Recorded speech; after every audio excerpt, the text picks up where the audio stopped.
30 days after Diana smashed a gas nozzle into my mom's wrist, laughing as she live-streamed the whole thing, calling it old lady theatrics, I watched her crawl across a hospital floor, scrubbing a trail of blood my mom never even spilled.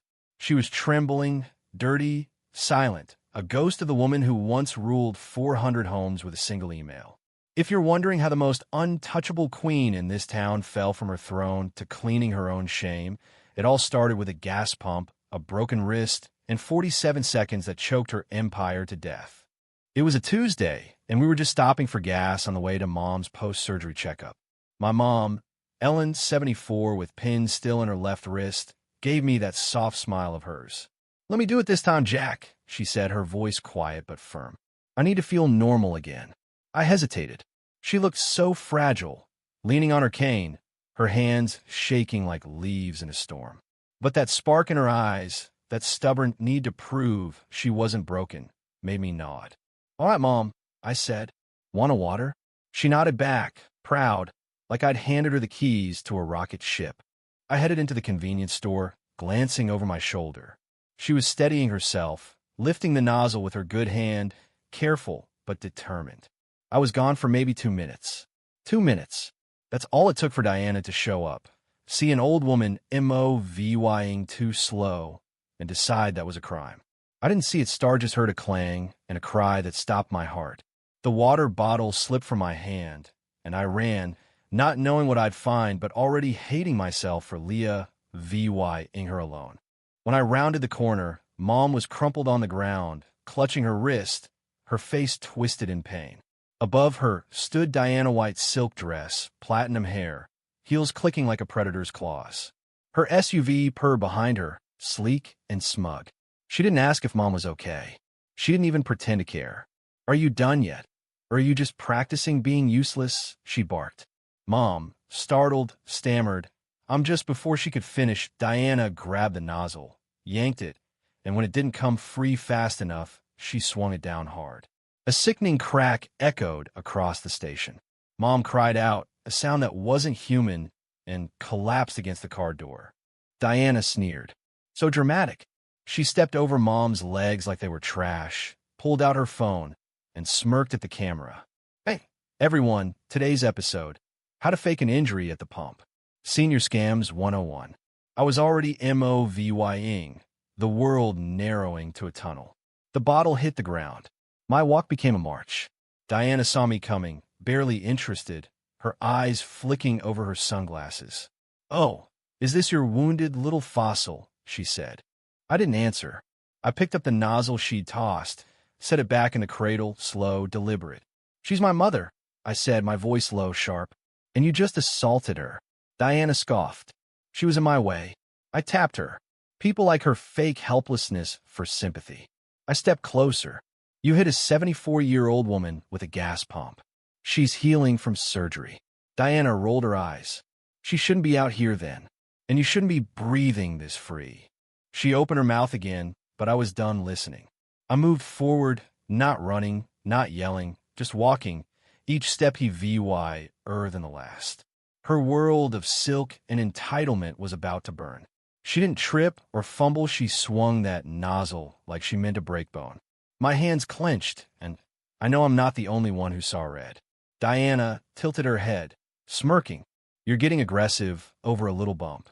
Calm down." I didn't. I took another step. She backed up an inch. "You shattered her wrist," I said, my voice slicing through the air. "She's overreacting. Probably has a pill problem." Diana laughed, cruel and twisted. "You know how old people are." I moved faster. She flinched, then made her fatal mistake.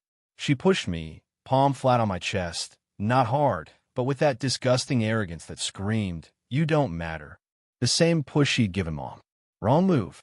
In a blink, I grabbed her wrist, twisted it behind her back, and spun her with enough force to steal her breath.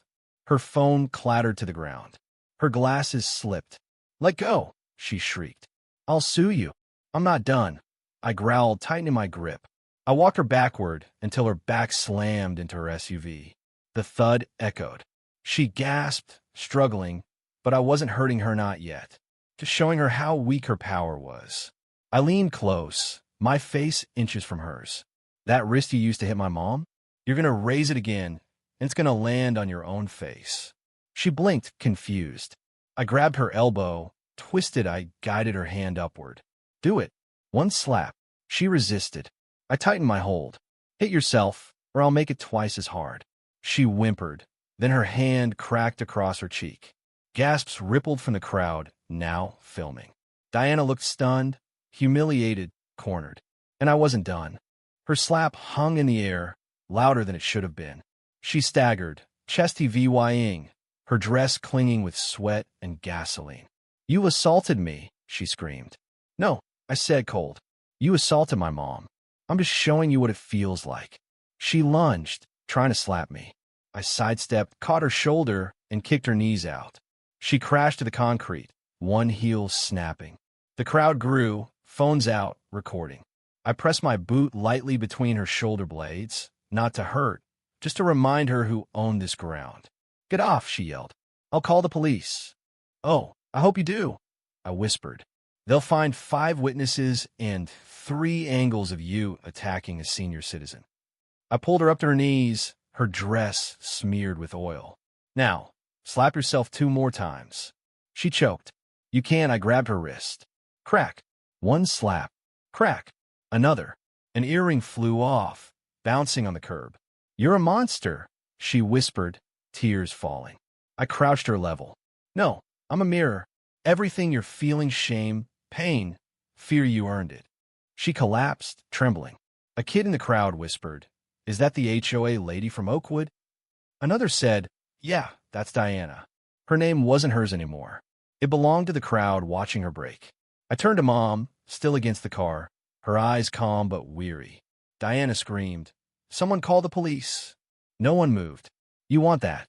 I said, while 5 phones are streaming this live. She fumbled for her cracked phone, dialed 911, and lied. There's a man attacking me. He's V.Y. Olent. He has a weapon.